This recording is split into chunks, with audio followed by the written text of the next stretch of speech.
Former Biden press secretary Karine Jean-Pierre announced that she's writing a tell-all book about the Biden administration. In response, people are saying, "Thanks, but I just wanted a Big Mac." And when Joe Biden was asked if he's going to read the book, he replied, "Over my soon-to-be dead body." Karine Jean-Pierre thought she could walk into another press conference and do what she always does: smile. Shuffle her binder, throw out a few buzzwords, and dodge every real question. But this time was different. This time, Greg Gutfeld was ready, and he didn't just ask questions. He stood back and watched her collapse under the weight of her own confusing responses.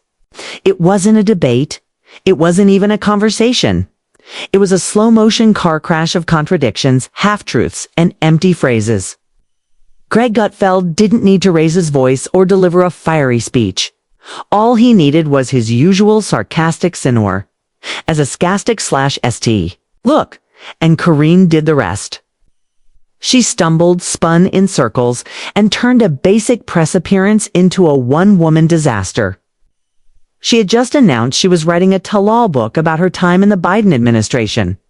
A bold move for someone who spent most of her time avoiding direct answers and protecting a president who was clearly not in full control. Her supporters tried to spin it as brave. They said she was speaking her truth, but the public reaction was brutal. Jokes poured in, mocking the idea that she, of all people, had anything real to reveal. Even President Biden was said to have joked, "Over my soon-to-be dead body," when asked if he'd read it. That's how little faith even his own team has in her storytelling and the public. They didn't want the book. They just wanted honesty, something they hadn't seen from Karine since the day she stepped behind that podium. Her time as press secretary has been one long exercise in avoidance. Ask her a simple question, and you get a speech filled with talking points. Ask her again, and she'll refer you to the agencies. Ask a third time, and you're likely to hear a story about equity, diversity, or some vague plan that sounds more like a classroom slogan than a government policy. Greg Gutfeld pointed this out not with rage, but with laughter. He turned the spotlight on her and let her perform. Man, what the public saw was painful.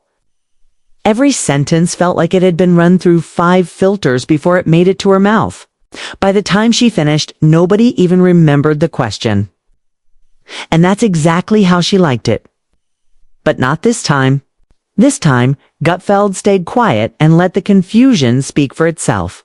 Karine looked like someone trying to solve a math problem while riding a roller coaster. Her binder flapped open with papers she clearly didn't understand. Her face stayed, locked in that fake.com expression. But her words betrayed her. She said the economy was strong while groceries were costing more than people's car payments. She said the border was secure while even her own administration scrambled to manage the chaos. She defended the president's mental fitness while he wandered off camera, lost and mumbling. The gap between what she said and what people could see with their own eyes was too wide to ignore. Greg Gutfeld didn't destroy her. She walked in carrying her own torch and lit the fire herself. She claimed in her new book that the White House was broken. But that was only after she left and stopped getting paid to pretend everything was fine. While she worked there, she defended everything, no matter how obviously wrong or ridiculous. She said, Biden was as sharp as ever. She called obviously edited videos cheap fakes and insisted the president wasn't wandering around. Confused, it was all lies, and she told them with a straight face. Now she expects people to believe she's being honest. That she suddenly woke up and saw the truth. It's not courage, it's convenience. Her performance behind the podium was always more theater than substance. She'd walk up, flip open that giant binder, and start flipping pages like she was solving a crime. But behind the performance there was nothing. Her answers were vague, her tone rehearsed, and her facts often wrong. Watching her was like watching someone try to use Google Translate to explain a government policy. The words came out, but they didn't mean anything. And when Gutfeld pointed this out, she didn't fight back. She just glitched, like a broken program that can't handle real input. Karine Jean-Pierre's greatest skill isn't communication, it's deflection. She dodges questions better than a video game character. If political spin were an Olympic sport, she'd have a shelf full of gold medals. But when faced with real, basic questions about inflation, the border, crime, or Biden's health, she shuts down. She starts rambling, throwing in every keyword she can think of. Words like historic, inclusive, transparent, and resilient, but there's no meaning behind them. It's like listening to a motivational speaker who forgot their speech and just started improvising. And the public noticed. More and more people began to tune her out. Not because they didn't care, but because they were tired of being talked to like children. They wanted answers. And all they got was a broken record of excuses. She'd say, "We're working on it," or "The president has been clear," when he clearly hadn't. She'd say, "We're committed to solutions," without naming a single solution. And as prices rose, the border stayed open, and Biden's stumbles became more frequent. Her act became harder to watch. Craig Gutfeld saw it all. Quite. He saw through the binder, the buzzwords, the smug grin, and the empty claims. Quite. He didn't need to interrupt her. He didn't need to shout. He just smiled and let her spin herself into the ground. Because that's what happens when your entire communication strategy is based on pretending problems don't exist. When the problems get too big to ignore, your words fall apart. Karine Jean-Pierre says she's now leaving the Democratic Party. But let's be honest, she didn't leave out of principle. She left because the party is sinking and she wanted off the ship before it went under. It's like her book. Her exit is timed for maximum personal benefit.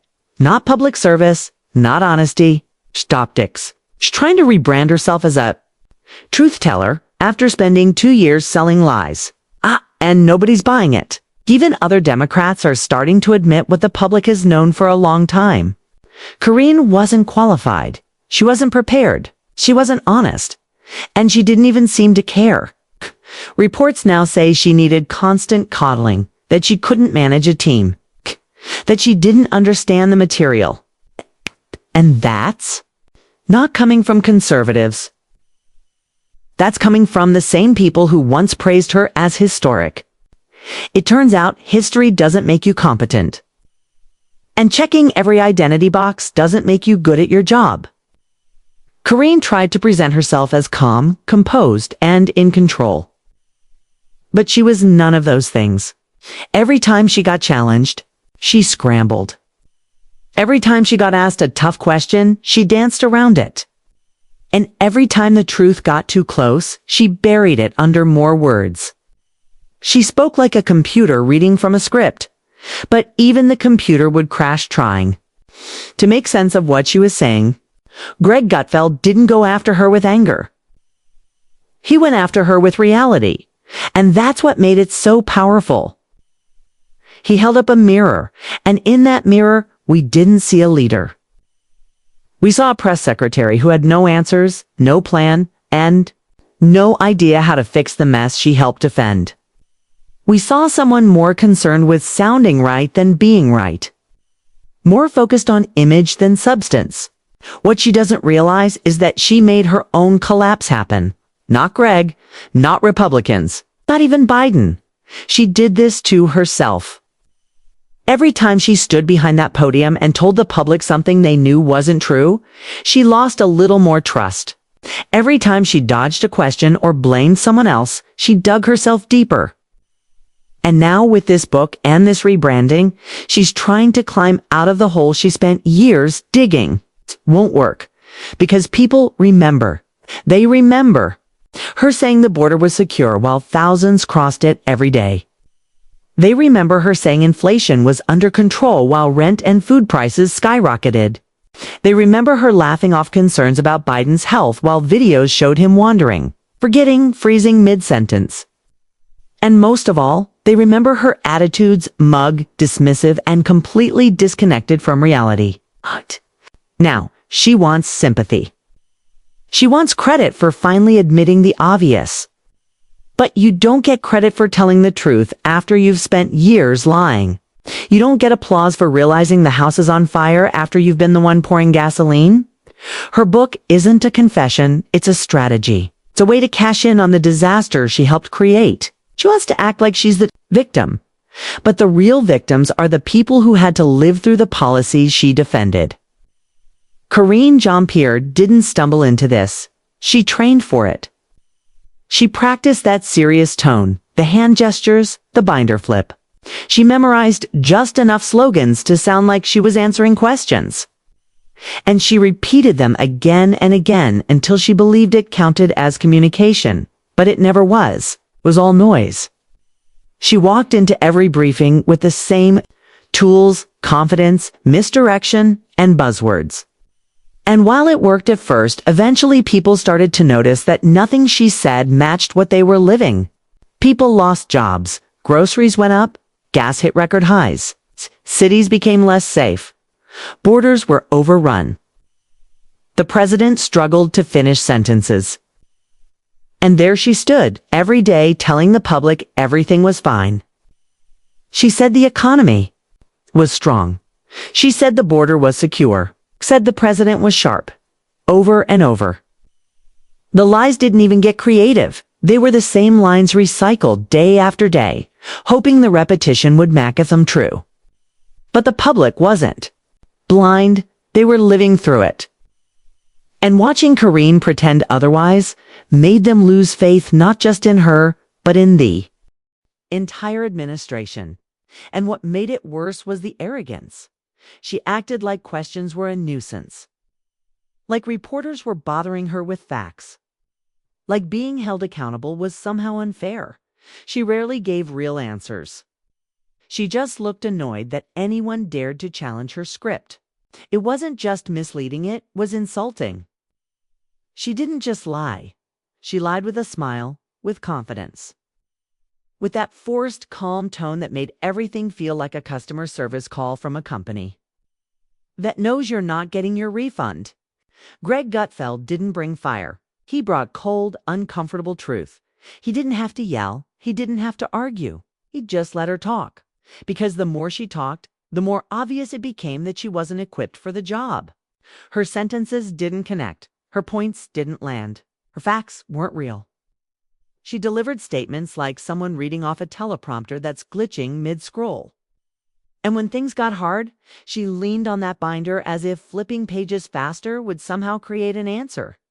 But that binder was just a prop, a giant distraction filled with words that meant nothing. It didn't matter how thick it was, didn't matter how often she flipped through it. If you can't explain a simple policy in a simple sentence, you shouldn't be behind that podium. And every time Greg Gutfeld raised an eyebrow, you could see it on her face. She knew she was in trouble. But instead of owning it, she doubled down. More buzzwords, more deflection, more talking points. She even tried to sound inspirational. She'd lower her voice, pause for drama, and try to deliver a line like she was Barack Obama. But instead of inspiring, sounded like a bad TED Talk that forgot its topic halfway through. We stand firmly committed to the principles of progress, inclusion, and values that matter to families at the kitchen table. What does that even mean? Nothing. It's word soup. It's a way to say nothing and still take up time. Karine Jean-Pierre has become the face of political nonsense. It's a kind of communication that sounds smart but says absolutely nothing. She's the queen of the pivot. Ask her about the border. She'll talk about equity. Ask her about inflation. She'll mention climate change. Ask her about crime. She'll blame Republicans. She doesn't give answers. She gives distractions. And Greg Gutfeld exposed it for what it is. Not strategy, not messaging, but incompetence with a press badge. And the book. The book is just the latest distraction. It's not about truth. It's about cashing in. She's following the same path as others who failed in public service and then tried to reinvent themselves as authors, speakers, or media darlings. She's trying to turn failure into fame, but it's not working. It's because nobody wants it to law from someone who never told the truth in the first place. Nobody believes she had a change of heart. They just believe she's trying to change the narrative to help herself. And now the very people who once praised her are backing away, quietly but clearly. You can feel it in the headlines, the op-eds, the whispers from insiders. They know she was a mistake. Not because of who she is, but because of how badly she did the job. The press secretary is supposed to be the voice of the administration, but with Karine, that voice was broken. She spoke in loops. She spun in circles. She buried facts under feelings. And when pressed, she pushed blame in every direction except her own. She didn't take questions. She avoided them. She performed. She performed. And over time, it stopped being annoying and started becoming dangerous. Because while she played games with words, the country was facing real problems. People were struggling. Families were hurting. And the press room became a stage where truth was replaced by theater. Greg Gutfeld didn't mock her because of her identity. He didn't criticize her for her background. He called her out for doing a bad job. And when that happens, people who can't handle it hide behind labels. They say it's sexist or racist or unfair. Eventually, results matter. Eventually, results matter. Eventually, performance matters. And eventually, the mask falls. Karine didn't just fumble the job. She ignored the weight of it. She treated the press briefing like a show, not a responsibility. She acted like her job was to protect the president, not inform the public. She didn't stand up for the truth. She stood in its way. And now, she wants credit for telling us what we already knew, that the White House was broken, that Biden was slipping, that policies were failing. But she doesn't deserve credit. She deserves to be remembered as the person who helped hide the damage until it was too late to deny. Greg Gutfeld saw it all coming, and he let it play out. He didn't interrupt her failure, he highlighted it. He turned her confusion into comedy. Not to be cruel, but to make a point. If the people running the country can't answer basic questions, they shouldn't be running anything. If they can't speak clearly, they can't lead clearly. And if they can't face facts, they shouldn't have power. Karine Jean-Pierre's collapse wasn't sudden. It was slow, steady, and televised. We watched it happen briefing by briefing, statement by statement. And now, as she tries to rewrite history with her book, we're supposed to forget. Forget the deflections, the empty answers, the smug attitude. Forget the way she dismissed real concerns with rehearsed lines and forced smiles. No, we won't forget.